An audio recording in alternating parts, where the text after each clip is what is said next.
मध्य प्रदेश के इंदौर से नर्मदा एक्सप्रेस के B3 कोच में सवार होकर कटनी जा रही अर्चना तिवारी के रहस्यमयी तरीके से लापता होने का राज खुल गया है। भोपाल जीआरपी एसपी राहुल कुमार लोढ़ा ने प्रेस कॉन्फ्रेंस कर इस पूरे मामले का खुलासा किया है। बताया जा रहा है कि 13 दिन बाद MP GRP team Uttar Pradesh के लखीमपुर खीरी जिले से सटी नेपाल बॉर्डर के धनगढ़ी शहर के एयरपोर्ट से बरामद कर उसे भोपाल ले आई। मामले में लव एंगल सामने आया है। जीआरपी एसपी के खुलासे के अनुसार वकील और सिविल जज एस्पिरेंट अर्चना तिवारी का एमपी के ही शुजालपुर में रहने वाले सारांश जैन नाम के लड़के से प्रेम प्रसंग चल रहा था।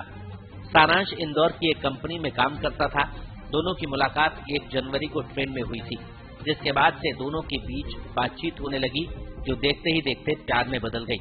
अर्चना तिवारी के लिए लगातार शादी के रिश्ते आ रहे थे, लेकिन वो शादी नहीं करना चाहती थी। अर्चना के घर वालों ने पटवारी से उसका रिश्ता तय कर दिया और पढ़ाई छोड़कर शादी करने का दबाव बना रहे थे। यही वजह है कि अर्चना ने सारांश के साथ ही नेपाल जाने की योजना बनाई थी। इंदौर बिलासपुर ट्रेन के अंदर से एक अर्चना तिवारी नाम की युवती जो B3 एसी कोच में थी, वहां से वो लापता हो गई।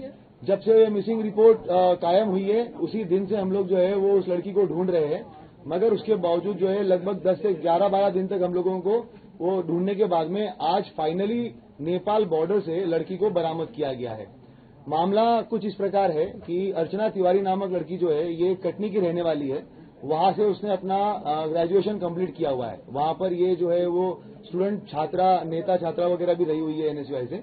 उसके बाद में फिर ये 2 साल तक जो है वो जबलपुर में प्रैक्टिस करती थी एडवोकेट की। उसके बाद इंदौर में ये पिछले 1 साल से एडवोकेट की वकालत कर रही थी। इसी दरमियान जो है इसके परिवार वालों की तरफ से लगातार इसको रिश्ते वगैरह आ रहे थे, जिसमें इसको शादी नहीं करनी थी। लगभग 3 से 4-5 शादी के प्रपोजल आने के बाद में कुछ इश्यूज हुए, शादियां टूटी या उसको नहीं करना था, उसने ना बोल दिया। एक इंदौर में जो है इसकी दोस्ती हुई सारांश जोगचंद करके है, 26 साल का लड़का है, शुजालपुर का रहने वाला है। ये 1 जनवरी के आसपास में, मतलब 1 जनवरी 2025 के आसपास में उसकी जो है वो उसके साथ में मित्रता हुई है। और ट्रेन में ही, इसी सेम ट्रेन में जो है ये उस दिन जा रहे थे और आमने सामने जो है इनका रिजर्वेशन था, तो आमने सामने बैठे हुए थे। ये वकील थी, किसी चीज के बारे में बात कर रही थी। सारांश का भी कुछ जो है वो इश्यू चल रहा था घर पे, तो उस तरीके से उसने उससे बात करना शुरू किया। उसके बाद में बातें जो है वो और भी जो इसके लीगल इश्यूज थे, इसने अपना ड्रोन कंपनी का एक कुछ प्राइवेट लिमिटेड कंपनी बनाने के लिए ये प्रयास कर रहा था इंदौर में, तो उसके लीगल डॉक्यूमेंट को लेकर आपस में बातचीत होना शुरू हो गई और उसके बाद में फिर इनकी लगातार बातें शुरू हो गई। जब ये घटना दिनांक जो 7 तारीख है, उसके पहले इसके माता पिता ने और इसके बड़े ताऊ ने जो है वो एक तहसीलदार पटवारी के साथ में इसका रिश्ता फिक्स कर लिया था। उस टाइम पे परिवार के साथ में इसकी लंबी कहासुनी हुई है। उन्होंने कहा कि अब तुम अपनी पढ़ाई वढ़ाई सब छोड़ दो और तत्काल वापस आ जाओ, तुम शादी करके जो है वो तुम्हें जाना ही है।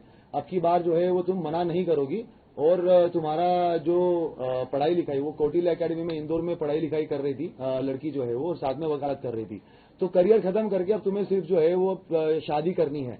ये इस तरीके की बातें जब घर में चल रही थी तो उसका काफी बहसबाजी हुई है। लड़की का जो है वो पढ़ने का मूड था और साथ साथ में अभी ये वकालत और सिविल जज की तैयारी करने का मूड था। तो इसने अपने इस दोस्त को, जो सारांश इसका दोस्त था, तो इससे बात करी।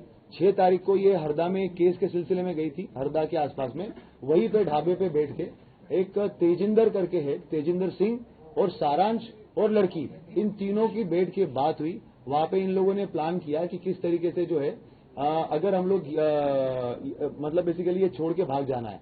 तब ये भी बात हुई थी कि भाग जाना है तो अभी भाग जाते हैं, तो इतना सब कुछ करने की जरूरत क्या है। मगर उस टाइम पे ये बात हुआ कि ऐसा नहीं, अगर ऐसे करेंगे तो वो पता चल जाएगा।